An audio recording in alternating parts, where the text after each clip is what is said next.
धनधान्य देई ही काळी आई धनधान्य देई जोडते मनाची नाती आमची माती आमची माणसं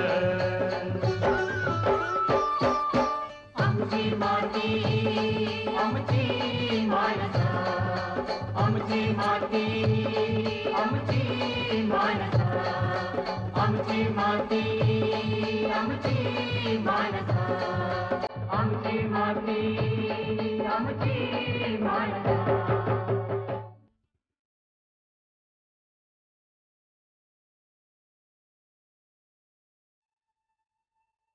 काही शेतकरी आपल्या जमिनीत सातत्यानं काही ना काही नवीन प्रयोग करत असतात.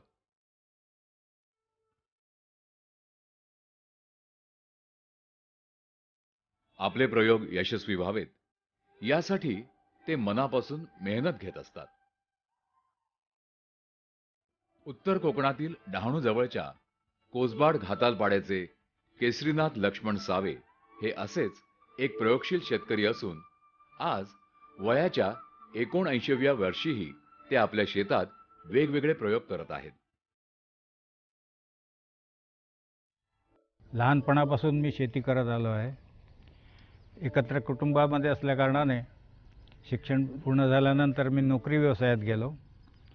कारण शेती आमची आईवडील मुलं भाऊ वडील सर सांभाळतच होते. मी 35 वर्ष रेल्वे खात्यात नोकरी केली आणि निवृत्त झाल्यानंतर परत ह्या व्यवसायामध्ये इथे आलो आहे. आता संपूर्ण माझा वेळ शेतीला मी दिलेला आहे आणि ह्या काळात शेतीमध्ये निरनिराळे प्रयोग करून काहीतरी नवीन शेती व्यवसायात आणि देशाला मिळावं ह्या दृष्टीने मी प्रयोग करत आलो आहोत.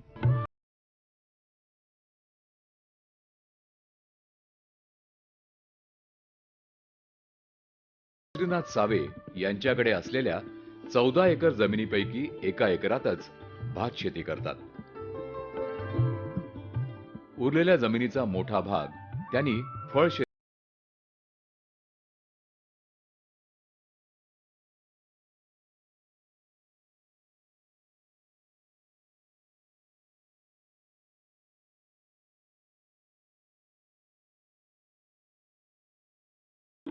तुरीच्या बाबतीत जर म्हणाल तर मी 10 वर्षापूर्वी मध्य प्रदेशमधून रिचा 2000 जातीचं तुरीचं वाण आणलं होतं आणि त्याचा पण प्रयोग केला होता. ते चांगलं झालं होतं. पण त्यानंतरच्या काळात माझ्याकडे तशी जमीन उपलब्ध नव्हती. म्हणून आता जमीन ही अलीकडे ही जमीन घेतली आहे मी आणि ही जमीन उपलब्ध झाल्यानंतर इथे तुरीचा प्रयोग मी करतो आहे. यंदा हे बियाणं मी वाराणसीवरून आपल्याकडे जे एक रघुवंशी म्हणून इथे प्रयोगशील शेतकरी आहेत त्यांच्याकडून मागवलेलं आहे. साधारण जून महिन्यामध्ये ह्या तुरीची पेरणी लागवड केलेली आहे. लागवड करायच्या अगोदर ह्या जमिनीची चांगली सुरुवातीला प्लव मारून त्याच्यानंतर रोटोवेटर मारून जमीन एकदम भुसभुशीत करून घेतली. त्याच्यावरती सारी वरंबे 4 फुटाचा गादी वाफा नंतर त्याच्या मधोमध 1 फूट मोकळी जागा अशा रीतीने गादी वाफे करून त्याच्यावर मल्चिंग शीट आथरून ही 5 बाय 4 फूट 2 ओळीतलं अंतर 5 फूट आणि रोपातलं अंतर 4 फूट ह्या हिशोबाने ही लागवड केलेली आहे. साधारण 15 गुंठे क्षेत्र आहे. आत्तापर्यंत ही जी स्टेज दिसते तुम्हाला ते आता फ्लॉवरिंग स्टेज आहे. पीक फिलोरावर आलेलं आहे आणि आणखीन 3 महिन्यांनी हे पीक येईल. म्हणजे शेंगाची काढणी पिकाची काढणी वगैरे येऊ शकते. आता आपण हे जे बघतो तुरीचं पीक हे 4 महिन्याचं झालेलं आहे. आणखीन पीक हाती यायला 3 महिने लागतील. ह्या पिकाला आत्तापर्यंत फक्त युरिया ब्रिकेट्स म्हणजे DAP युरिया ब्रिकेट्स त्याच्याशिवाय दुसरं कुठलंही खत दिलेलं नाही. एकदा पाऊस गेल्यानंतर एकदा फ्लड सिस्टीमने पाणी दिलेलं आहे आणि याच्या पुढे ड्रिप सिस्टीमने पाणी चालू ठेवणार आहोत. आणि साधारण 2 वर्षाचं पीक आहे. ह्या वर्षाचं पीक काढल्यानंतर ही झाडं तशीच राहू शकतात. पुढच्या वर्षी देखील असंच उत्पादन येऊ शकतं असं ज्यांच्याकडून आम्ही बियाणं घेतलं त्यांनी सांगितलेलं आहे. त्या हिशोबात ह्या 15 गुंठे क्षेत्रामध्ये साधारण खर्च वजा जाता आम्हाला 30 ते 35 हजार रुपये ह्या 15 गुंठ्याच्या क्षेत्रात मिळू शकतात असा सध्याचा आमचा अंदाज आहे. ठराविक पिकांची पारंपरिक पद्धतीनं शेती करणाऱ्या शेतकऱ्यांनी फायदेशीर ठरणाऱ्या नवीन पिकांकडे वळावं, नवीन तंत्रज्ञान अवगत करावं यासाठी देशभरातील कृषी विज्ञान केंद्र कार्य करत आहेत आणि केसरीनाथ सावेंसारखे शेतकरी त्या कामांना, प्रयोगांना सकारात्मक प्रतिसाद देत आहेत. आम्ही कृषी विज्ञान केंद्र कोसबाडमध्ये शेतकऱ्यांसाठी वेगवेगळी प्रात्यक्षिकं घेत असतो. त्यांना पीक संरक्षणाविषयी वेगवेगळे ट्रेनिंग्स देत असतो. याच्यामध्ये वेगवेगळे पिकं जसं आता तूर आहे, मका आहे किंवा भाजीपाला पिकं आहेत, मिरची, टोमॅटो वगैरे. त्यानंतर फळ पिकं, आंबा, चिकू, नारळ. याच्यामध्ये जे काही किडीची आणि रोगाची जी काही समस्या असते त्याविषयी वेगवेगळे ट्रेनिंग आपण त्याच्यामध्ये घेत असतो. विशेष करून ज्या काही समस्या असतात शेतकऱ्यांच्या मुख्य किडीमध्ये, आता भाजीपाल्यामध्ये खूप काहीशा किडी असतात, रोग असतात. याविषयी आपण बऱ्याच ठिकाणी शेतकऱ्यांच्या शेतावर जाऊन प्रात्यक्षिकं देत असतो. तुरीचं जे बियाणं आहे ते राजस्थानमधून डॉक्टर रघुवंशी हे जे एक प्रगतशील शेतकरी आणि शास्त्रज्ञ त्यांच्याकडून आपण घेतलेलं आहे. त्याच्यामध्ये आपण पॉलिमल्चिंग म्हणजे जे इथं जे आपल्याला दिसतंय मल्चिंग केलेलं, त्याच्यामध्ये 30 मायक्रॉनचं प्लास्टिक मल्चिंग पेपर आहे, त्याच्यावरती आपण लागवड घेतलेली आहे. साधारण 25 आणि 26 जूनची लागवड आहे ही 15 गुंठ्यामध्ये. त्यानंतर पुढे जे काही किडीची समस्या आली, सुरुवातीला तुडतुडे, मावा ह्या ज्या किडी आल्या होत्या, त्यासाठी आपण यांच्याकडे चिकट सापळ्यांचे प्रयोग घेतले आणि चांगले त्याचे रिझल्ट आपल्याला मिळाले. त्यानंतर पुढे आता जवळजवळ 2.5-3 महिन्याचं पीक आपल्याला दिसतंय, फुलं यायला लागलेले याच्यामध्ये. ह्या वेळेला ज्या किडीच्या समस्या येतील, साधारण शेंगा पोखणारी अळी ही एक मुख्य कीड आहे याच्यामध्ये. त्यानंतर पिसारी पतंग जी शेंगामध्येच येत असते आणि त्या बियामध्ये एक अळी येत असते. ह्या मुख्य 3 किडी आहेत. तर याच्यासाठी आपण वेगवेगळे प्रात्यक्षिकाचं, मग आपण नीमार्कचा फवारा आहे किंवा नीम ऑइल याची फवारणीचे आपण प्रयोग घेतलेले आणि खूप चांगले रिझल्ट आपल्याला दिसतंय. अजून काही जास्त काही अळी किंवा कीड काही दिसत नाहीये.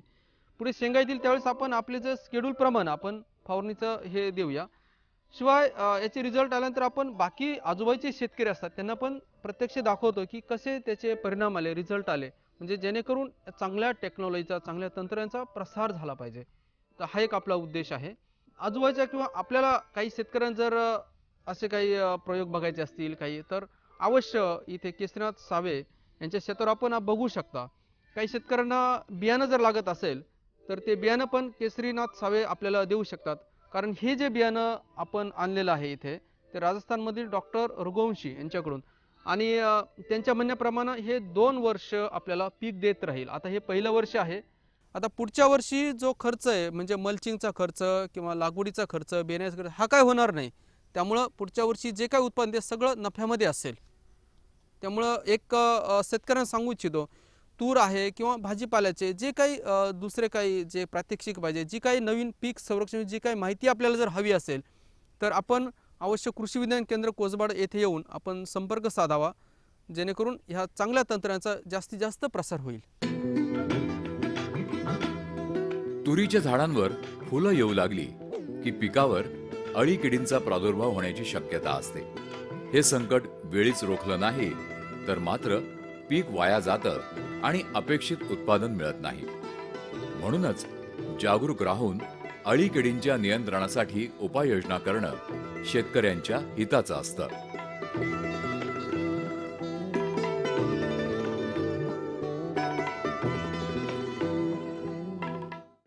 हे तूर पिकामध्ये मुख्य ज्या किडी येतात त्या सुरुवातीला मावा, तुडतुडे येतात.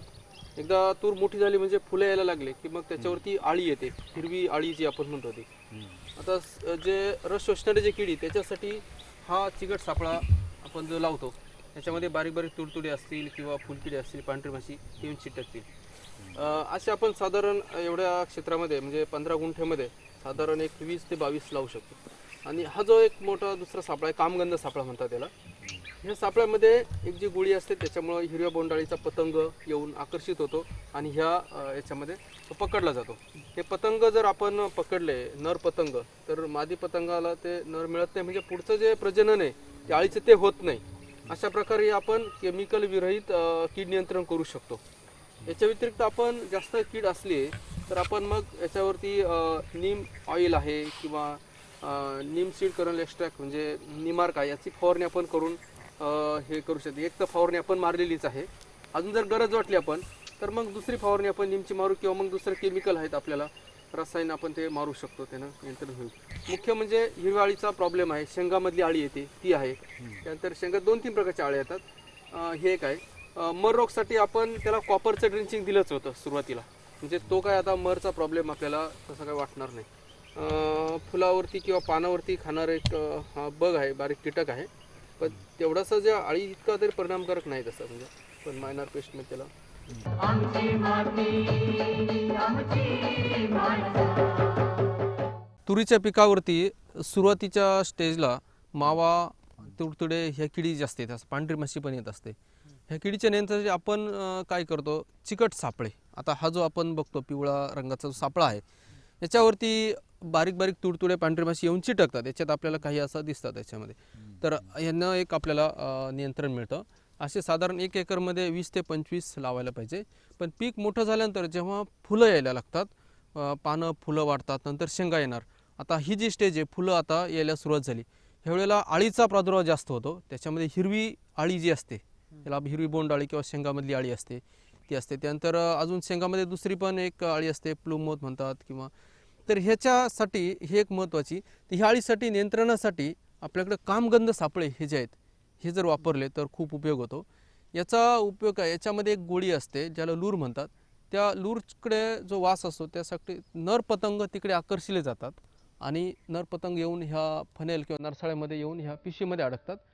असं झाल्यानंतर ह्या जागेमध्ये किंवा ह्या शेतामध्ये जे नर पतंग सगळे येऊन मारले जातात, म्हणजे पुढचं जे प्रजनन आहे, जे मादीला नर मिळत नाही, मग पुढचं प्रजनन त्याचं थांबलं जातं, पुढच्या आळ्या तयार होत नाही. अशा प्रकारे नियंत्रण करू शकतो.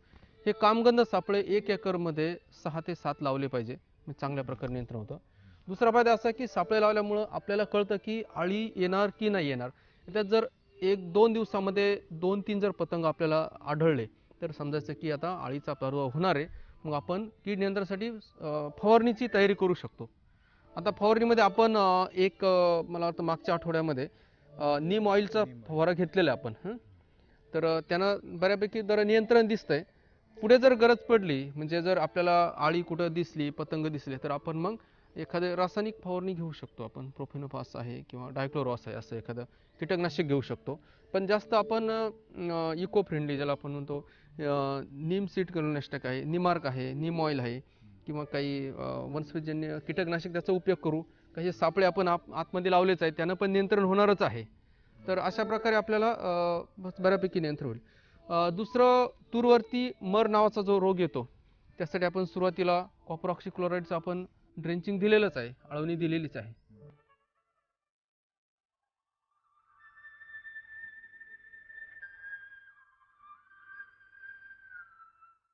ह्या तूर लागवडीच्या प्रयोगामध्ये आम्हाला कृषी विज्ञान केंद्र कोसबाड हिल यांच्याकडून वेळोवेळी मार्गदर्शन लाभलेलं आहे. कृषी विज्ञान केंद्राचे विद्यार्थी देखील इकडे आणले होते मदतीला आणि अशा प्रकारे लागवड झालेली आहे. वेळोवेळी पीक संरक्षणासाठी फवारणी, औषधं कुठली वापरायची ह्याचं देखील मार्गदर्शन मिळत आहे. तसं जास्त रोग किंवा रोगट असं पीक दिसत नाही सध्या, तरी जास्त कीड वगैरे दिसत नाही. तरी पण एक प्रिकॉशन म्हणून आम्ही यांच्याकडून सर्व प्रकारचे सापळे सध्या आम्ही इकडे लावलेले आहेत. चिकू हे डहाणू घोलवड भागातील मुख्य फळ पीक आहे. त्या परिसरातील बहुसंख्य शेतकऱ्यांनी आपल्या जमिनीत चिकूच्या बागा तयार केल्या आहेत. केसरीनाथ सावे यांच्याकडील 8 एकर जमिनीत चिकूची बाग उभी आहे.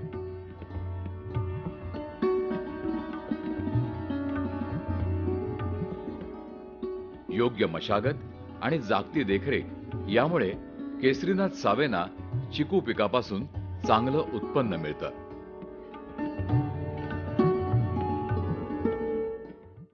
आमचा मुख्य व्यवसाय फळबाग शेती आणि ह्या फळबागापैकी चिकू हे महत्त्वाचं पीक आहे. एकूण 14 एकर क्षेत्रापैकी 8 एकर क्षेत्र हे चिकू झाडांनी व्यापलेलं आहे. 8 एकरामध्ये 400 झाडं आहेत, एकरी 50 झाडं या हिशोबाने. आणि हे जे आपण पीक बघता, ही फळं जी बघतायत, साधारण 4 ते 5 महिन्याच्या कालावधीत एवढी वाढ झालेली आहे यांची. आणखीन 1-1.5 महिन्यात ह्याची काढणी, हे पीक काढणीला येईल. हे फळ पीक तयार झाल्यानंतर आम्ही यांची काढणी करतो. त्याच्यासाठी खास असे झेले बनवलेले आहेत. त्या झेलेनी अलगद अशी ही फळं तोडावी लागतात. त्यानंतर ती धुतो, त्यानंतर ती जमिनीवरती पसरवून कोरडी करायची, नंतर त्याची प्रतवारी करायची. 1 नंबर, 2 नंबर, 3 नंबर अशा प्रकारे प्रतवारी करतो. आणि जर आम्हाला तो मार्केटला पाठवायचा झाला तर पेपर बॉक्समध्ये 10-10 किलोच्या पेपर बॉक्समध्ये आम्ही तो मार्केटला पाठवतो. हा इकडचा जो माल आहे, तर आम्ही इकडे जे ऑक्शन सेंटर आहे डहाणूला, ते आम्हाला जास्त सोयीचं आणि जवळचं पडतं. त्यामुळे तो हा जो माल आहे आम्ही तिथे पाठवतो.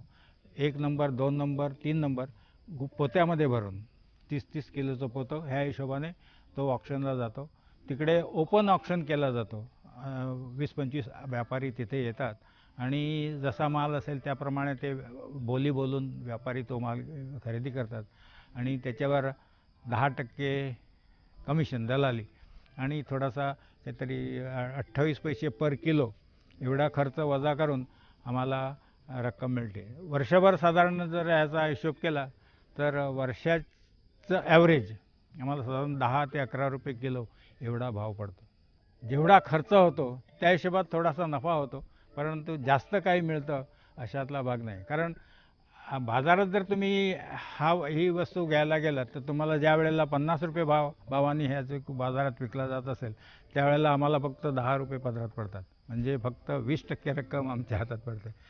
आम्ही फक्त 20% रकमेचे मालक आणि मधले 80% म्हणजे ट्रान्सपोर्टवाले, व्यापारी, मापाडी, पाथाडी, हमाल, कृषी उत्पन्न बाजार समिती आणि बाजारातले होलसेल व्यापारी, रिटेल व्यापारी वगैरे ह्याच्यावरती ते बसले जातात.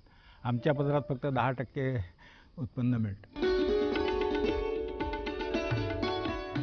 वर्षभर उत्पन्न देणाऱ्या चिकूच्या झाडांवर गेल्या काही वर्षात पानं खाणाऱ्या अळ्या दिसू लागल्या आहेत. अळ्यांच्या प्रादुर्भावामुळे फळगळतीचं प्रमाणही वाढलं आहे. त्या अळ्यांचा बिमोड योग्य वेळी झाला नाही तर त्याचा परिणाम चिकूच्या उत्पादनावर होतो. डहाणू, घोलवड, बोर्डी हा जो परिसर आहे चिकूसाठी प्रसिद्ध परिसर आहे. कारण चिकूची सुरुवात ह्याच भागामधून झालेली आहे. पूर्वी जसं उत्पादन यायचं त्या मानानं आता एक 3-4 वर्षापासून चिकूचं उत्पादन हे कमी व्हायला लागलेलं आहे. याचे वेगवेगळी कारणं आहेत. जसं आपण इथे बघतो की हे पानं खाणाऱ्या अळ्यांचा प्रॉब्लेम आहे किंवा कळीमध्ये कळी खाणारी अळी आहे. तसंच फळ तयार झाल्यानंतर फळामध्ये एक बियामधली अळी असते ह्या किडीच्या बाबतीत. दुसरं एक 2-3 वर्षापासून त्याच्यामध्ये फळगळीचा प्रॉब्लेम खूप मोठ्या प्रमाणात ती समस्या आहे शेतकऱ्यांसाठी. यासाठी कृषी विज्ञान केंद्र कोसबाडमधून प्रशिक्षण दिलं जातं. त्याच्याने फळगळ होऊ नये याच्यासाठी बोडो मिक्सचरची फवारणी साधारण जून महिन्यात आपण एक सांगतो करायला. त्यानंतर पावसाळा संपल्यानंतर एक ऑक्टोबर-नोव्हेंबर महिन्यामध्ये बोडो मिक्सचरची फवारणी. त्यानंतर ट्रायकोडर्माचा जास्तीत जास्त वापर करण्यासाठी सांगतो. जे खोडाच्या बुंद्याभोवती किंवा मुळांभोवती मातीमध्ये ट्रायकोडर्मा वापरलं 1 एकरामध्ये साधारण 2 किलो, तर बऱ्याचशा प्रमाणात फायटोप्टेरा नावाची जी काही बुरशी आहे ज्याच्यामुळे फळगळ होते याचं प्रमाण कमी झालेलं आपल्याला आढळलेलं आहे. ते आपल्याकडे फवारणीमध्ये जे आहे बियामधली अळी त्याच्यासाठी प्रोफेनोफॉस हे एक कीटकनाशक, डेल्टामेथ्रिन कीटकनाशक ह्याची फवारणी जर केली तर बऱ्यापैकी आपल्याला नियंत्रण मिळतं. साधारण वर्षातून 2 फवारण्या पुष्कळ होतात कीटकनाशकाच्या. बोडो मिक्सचरची 1 फवारणी आणि ट्रायकोडर्माचा वर्षातून 1दा किंवा 2दा वापर व्हायला पाहिजे. त्यानं फायटोप्टेरा फळगळीचे प्रॉब्लेम पण समस्या जाईल, फळगळीची त्यानंतर किडीचा पण समस्या बऱ्यापैकी कमी होते. आमची माती आमची माणसं. काही वर्षांपूर्वी केसरीनाथ सावेंनी आपल्या शेतात हळद पिकवण्याचा प्रयोग केला होता. मात्र त्यापासून त्यांना अपेक्षित फायदा मिळाला नाही. सध्या सावे आपल्या जमिनीत फुल शेतीही करत आहेत.